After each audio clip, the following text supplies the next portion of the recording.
Right now, Providence Police are asking for your help tonight to identify two suspects shown in this video. They're wanted on charges related to the destruction of a police cruiser during a riot Monday night. Anyone with information is asked to call Providence Police.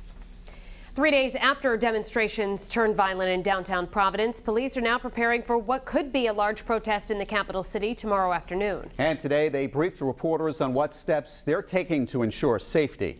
Eyewitness News reporter Caroline Goggin explains. Providence public safety officials say they hope tomorrow's protest will be a peaceful demonstration, but they aren't taking any chances after what happened earlier this week. Yes, we did learn a lot from the event on Monday into Tuesday morning that we will absolutely take into tomorrow night. During a press conference Thursday, Colonel Hugh Clements wouldn't specify what his police department learned from the riots earlier this week. But in terms of tomorrow's planned protest, he says they're ready. We're very confident that it will be a well-attended but peaceful event tomorrow night. We will do everything that we can and have a peaceful demonstration that this community wants and needs and should have. At this point, Public Safety Commissioner Stephen Perry says there is no credible information that Friday's protest will turn violent. Nonetheless, he says the city will be collaborating with state and federal resources, including the National Guard.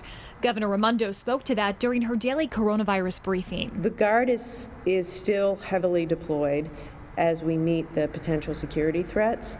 They are today, they will be tomorrow, they will be through the weekend. In the evenings, we're going to be very vigilant. We are going to do everything we need to do, 24-hour surveillance, to be very vigilant. Friday's protest is set to begin at 4:30. By 9 o'clock, the curfew will be in effect in the capital city. Colonel Clements says police will disperse any crowds still out after curfew. But he said police will not use tear gas unless things get violent, like they did early Tuesday morning. The Providence Police Department has handled several protests, several marches, several assemblies over the years, and they're all fluid situations. And we determine the tone at the moment, and that's what we'll do tomorrow night. Tonight, we caught up with the organizers of Friday afternoon's protest. My colleague Sheena Loshuto joins us with that part of the story. The people behind this protest are a group of teenagers, and it all started with a question. How can Rhode Island be a part of this national movement fighting for justice? In light of George Floyd's death, 16-year-old Faith Quinea says Rhode Islanders must be heard. So I was just like, what if we just plan a protest? And her friends were on board right away. Together, they organized the Protect Black Lives protest, set to take place Friday. The meaning behind it is justice. She says the demonstration is all about getting justice and putting an end to police brutality. I want the people younger than me to look up and see that if I can have a voice, they can have a voice. That's how I want it to be. I want them to know, like, it's inside of them. Once everyone is at Kennedy Plaza, she says there will be a speaking portion where people can share their stories and help educate each other. She's hoping everything goes as planned. I cannot control everybody out there, but I can try to persuade and advise everybody out there.